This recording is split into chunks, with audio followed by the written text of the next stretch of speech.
بسم اللہ الرحمن الرحیم۔ السلام علیکم۔ آج کی اس ویڈیو میں شامل ہے بیرون ملک مقیم تارکین کے لیے اقاموں، خروج عہدہ اور وزٹ ویزا وغیرہ میں 31 جولائی تک مفت توسیع کی جا رہی ہے۔ اس کے علاوہ عازمین حج کی متوقع تعداد اور ویکسین کی شرط مگر دوسری خوراک کا لینا ضروری نہیں، اور عید الاضحیٰ کب متوقع ہے۔ خادم حرمین شریفین شاہ سلمان بن عبدالعزیز کی ہدایت پر محکمہ پاسپورٹ نے بیرون مملکت مقیم غیر ملکیوں کے اقاموں، وزٹ ویزوں اور خروج عہدہ کے ویزوں میں ایک مرتبہ پھر خودکار توسیع شروع کر دی ہے۔ سعودی خبر رساں ایجنسی SPA کے مطابق یہ توسیع خودکار نظام کے تحت 31 جولائی 2020 تک کسی فیس یا چارجز کے بغیر ہوگی۔ فیصلے کے مطابق وزیر خزانہ نے توسیع کے شاہی فرمان پر عمل درآمد کی ہدایت جاری کر دی ہے۔ سعودی حکومت اقاموں اور ویزوں میں توسیع کرونا وائرس کے مسائل سے نمٹنے کی سرکاری پالیسی کے تحت کر رہی ہے۔ سعودی حکومت اس بات کے لیے کوشاں ہے کہ مقامی شہریوں اور غیر ملکیوں کی صحت اور سلامتی کے لیے درکار احتیاطی تدابیر اختیار کی جائیں اور ایسے اقدامات کیے جائیں جن سے مالیاتی اور اقتصادی نقصانات کم سے کم ہوں۔ محکمہ پاسپورٹ نے کہا ہے کہ اقاموں اور ویزوں میں توسیع نیشنل انفارمیشن سینٹر کے تعاون سے خودکار نظام کے تحت ہوگی، جس کے لیے کسی کو دفتر سے رجوع نہیں کرنا پڑے گا۔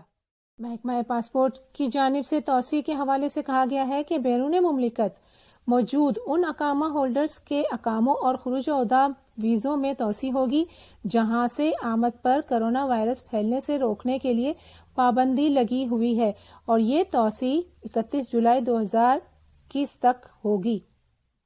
اس سے قبل پابندی والے ممالک میں مقیم افراد کے اقاموں، وزٹ ویزوں اور خروج عہدہ میں 2 جون 2021 تک توسیع کی گئی تھی، مگر اب اس کو مزید 31 جولائی تک توسیع کی جا رہی ہے۔ سعودی ماہر فلکیات اور القصیم یونیورسٹی میں موسمیات کے سابق پروفیسر عبداللہ المسند نے کہا ہے کہ فلکیاتی علم کے مطابق 11 جولائی 2021 کو ذی الحج کی پہلی تاریخ ہوگی اور عید الاضحیٰ 20 جولائی 2021 کو ہونے کا امکان ہے۔ نوٹ کرنے والی جو بات ہے وہ یہ ہے کہ عید الاضحیٰ 20 جولائی کو متوقع ہے، جبکہ ویزوں میں جو توسیع کی گئی ہے وہ عید الاضحیٰ کے تقریباً 10 دن بعد تک کی یعنی 31 جولائی تک کی توسیع ہے۔ اس کی وجہ اور اقاموں اور خروج عہدہ میں شائع رعایت سے زیادہ فائدہ کسے ہوگا؟ سوچئے اور کمنٹس میں ضرور بتائیے، ہم اگلی ویڈیو میں اس کی مکمل ڈیٹیل بتائیں گے، کیونکہ اگر اس طرف چلے گا تو ویڈیو بہت بڑی ہو جائے گی۔ عازمین حج کی تعداد کے متعلق ایک غیر مصدقہ ذرائع سے میسج ملا ہے کہ کووڈ-19 وائرس کے پھیلاؤ کی وجہ سے موجودہ سیزن میں حجاج کرام کی تعداد محدود ہوگی، اور اس بات کی تصدیق کی گئی ہے کہ حج کی رسومات صرف سعودی سرزمین میں موجود افراد تک ہی محدود ہوں گی۔ جہاں یہ طریقہ کار گزشتہ سال کے طریقہ کار کی طرح ہوگا، اس سال یہ تعداد بڑھ کر صرف 60,000 ہوگی۔ سعودی عرب کے اندر 15,000 سعودیوں اور 45,000 باقاعدہ باشندوں نے اپنے ممالک کی نمائندگی کرتے ہوئے تمام سعودیوں اور رہائشیوں کے لیے اگلے 2 ہفتوں کے اندر اندراج کھل جائے۔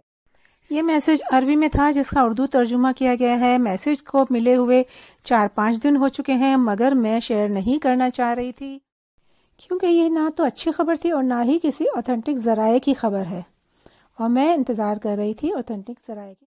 مگر جب مجھے یہ پتہ چلا کہ کئی جعلساز لوگ اور کمپنیاں معصوم لوگوں کو حج کے نام پر دھوکہ دے کر ان سے پیسے لوٹ رہے ہیں، لہٰذا میں نے سوچا کہ یہ خبر جو مجھے عربی میں میسج میں ملی ہے اس کو اردو ٹرانسلیٹ کر کے لوگوں تک پہنچا تاکہ لوگ محتاط رہیں، اور جب تک حکومت کی طرف سے باقاعدہ کوئی اعلان نہ ہو تب تک کسی بھی خبر کو سچ نہ مانیں۔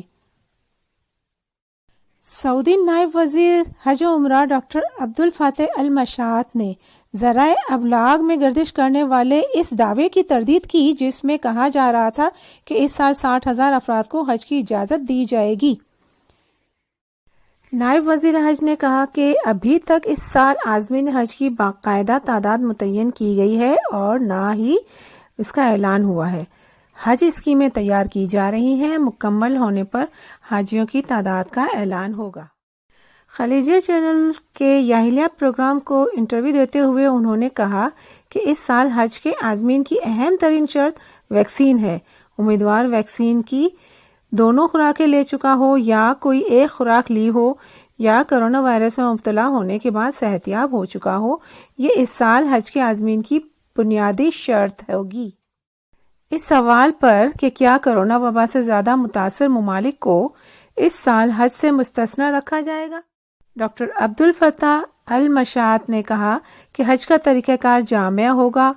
اس کے تحت کسی خاص ملک یا کسی ادارے کی نشاندہی نہیں کی جائے گی۔ سعودی عرب میں معاون سیکرٹری صحت ڈاکٹر عبداللہ العسیری نے کہا ہے کہ کورونا ویکسین کی دوسری خوراک سفر کے لیے ضروری نہیں۔ اخبار 24 کے مطابق ڈاکٹر عسیری نے کرونا ویکسین کی دوسری خوراک میں تاخیر کے حوالے سے بتایا کہ پہلی خوراک کے بعد مدافعتی نظام میں پیدا ہونے والی تبدیلیوں کی نگرانی سے یہ بات سامنے آئی ہے کہ ویکسین کی دونوں خوراکوں کے درمیان کوئی مثالی فاصلہ نہیں۔ معاون سیکرٹری صحت کا کہنا ہے کہ بعض ویکسین میں یہ بات نوٹ کی گئی ہے کہ دوسری خوراک میں جتنی تاخیر کی جاتی ہے، اس سے پہلی خوراک کی بدولت اتنا ہی زیادہ مدافعتی نظام بہتر ہوتا چلا جاتا ہے۔ انہوں نے بتایا کہ معاشرے کے بعض زمروں کو ویکسین کی دوسری خوراک میں تاخیر مفاد عامہ کی خاطر کی جا رہی ہے، تاخیر پر تشویش میں مبتلا نہ ہوں۔ بعض ممالک ویکسین کی ایک خوراک سے دوسری خوراک کے درمیان 3 ماہ اور دیگر 4 ماہ کا دورانیہ رکھ رہے ہیں۔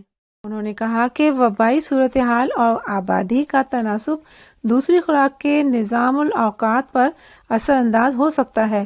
دوسری خوراک بین الاقوامی سفر کے لیے شرط نہیں ہے۔